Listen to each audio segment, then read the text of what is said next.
ಇದು ಗಾದೆ ಇದೆಯಲ್ಲ, 3 ಬಿಟ್ಟವನು ಊರಿಗೆ ದೊಡ್ಡವನು, ಹಂಗಾಗಿತ್ತು. ಇವಾಗ ವರ್ಷ ಚೇಂಜ್ ಮಾಡ್ಕೋಬೇಕು. 3 ಬಿಟ್ಟವನು ಮಾಲೂರ್ಗೆ ದೊಡ್ಡವನು ನೀನು. ಹಿಂಗೆ ಬಂದು ಎಷ್ಟೆಲ್ಲ ಮಾಡಿದ್ರೆ ನೀನೇನು ಪ್ರೆಸ್ಮೆಂಟ್ ಮಾಡೋದು ಬಂದು ನೀನು ಲೂಟಿ ಹೊಡಿತಾ ಇದೆಯಾ? ಯಾರ ಬೈದ್ರು ಬೈಸ್ಕೋಬೇಕು, ಹುಗಿದ್ರೆ ಹುಗಿಸ್ಕೋಬೇಕು. ದುಡ್ಡು ತಿಂತಾ ಇದೆಯಪ್ಪ, ರೈತರ ದುಡ್ಡು, ಹಾಲು. ಡೈರಿ ಎಲೆಕ್ಷನ್ ನಾನು ಹೆಂಗ್ ಗೆದ್ದೆ ಅಂತ ಹೇಳ್ತೀನಿ. ಡೈರಿ ಎಲೆಕ್ಷನ್ ಹೆಂಗ್ ಗೆದ್ದೆ? 32 ಡೈರಿಗಳು ಸೂಪರ್ ಸೀಡ್ ಮಾಡಿಟ್ಟಾನು. 32 ಡೆಲಿಗೇಟ್ ಫಾರಂ ಮೊದಲೇ ಸೂಪರ್ವೈಸರ್ಗಳು ಅವ್ರನ್ನೇನು ಅಲ್ಕಾಬಾದ್ ಬೈಬಾರ್ದು, ಅಧಿಕಾರಿಗಳನ್ನ ಬೈದೆ ಅಂತಾರೆ, ಮೊದಲೇ ಇಸ್ಕೊಂಡ್ಬಿಟ್ಟಿರ್ತಾರೆ.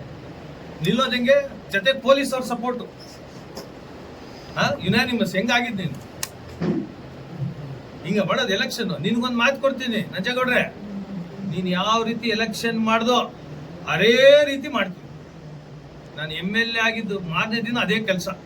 ನೀನು ಹೆಂಗೆ ಎಲೆಕ್ಷನ್ ಮಾಡಿದ್ಯೋ, ತಪ್ಪು ಮಾಡಿದ್ಯೋ ನಿಜ ಮಾಡಿದ್ಯೋ ನಿಂಗೆ ಗೊತ್ತಲ್ಲ, ಸೇಮ್ ಫಾರ್ಮುಲಾ ಉಪಯೋಗಿಸ್ತೀವಿ. ನೀನಾದ್ರೆ ತಪ್ಪಿಸ್ಕ. ನಿನಗೆ MLA ಅಂತ 3 ಅಕ್ಷರ, ಈ ಪೊಲೀಸ್ ಅವ್ರು ಇಟ್ಕೊಂಡು ಹಿಂಗೆ ಆಡ್ತಾ ಇರೋದು ನಾಟಕ ನೀನು. ಇಲ್ಲಾಂದ್ರೆ ನಿನ್ನ ಕಾರ್ ಲೆಕ್ಕಕ್ಕೆ ಇಬ್ರು ಉಳಿಯಲ್ಲಾರು. ನೀನು ಬದುಕಿರೋ ಯೋಗ್ಯತೆ ಸುಮ್ಮನೆ ಬಂದು ಕೆಣಕ್ತೀಯ ನಮಗೆ. ಅದೇನೋ ನಮ್ಮ ಮಕ್ಕ ನೋಡಿದ್ರೆ ಆಗಲ್ಲಂತೇನೋ ಹಸಿ ಅಂತ. ಹಸಿ ನನಗೆ ಹೆಂಗಪ್ಪ ಆಗೋದು, ತೆಗೆಯೋದು, ಹಾಕೊಳ್ಳೋದು, ಓದೋದು, ಹಸಿ ಅಂತ. ಹಸಿಯನ್ನ ನೀನು ನೋಡಿದ್ರೆ ವಾಂತಿ, ಮಾಲೂರು ಜನಕ ವಾಸನೆ ಅಂತಾರೆ, ಅಂತಾರೆ. ಗೊತ್ತದ? ನನ್ ನೋಡಿದ್ರೆ ನೋಡೋದಕ್ಕೆ ಹಿಂಗೆ ಬಂದಿದ್ದೀನಿ, ಚೇಂಜ್ ಮಾಡಿಕೊಂಡು. ಹೆಂಗಾದ್ರೆ ಈ ಫೋಟೋ 2000 ಆಗೈತೆ ನೆನ್ನೆಯಿಂದ. ನಿನ್ ಫೋಟೋ ತೆಗಿಸ್ಕೊಳ್ಳ ಯಾರು, ಹೋಗು. ಸುಮ್ಮನೆ ಮಾತಾಡಿ ಊಹಿಸ್ಕೋಬೇಡ. ಅಲ್ಲ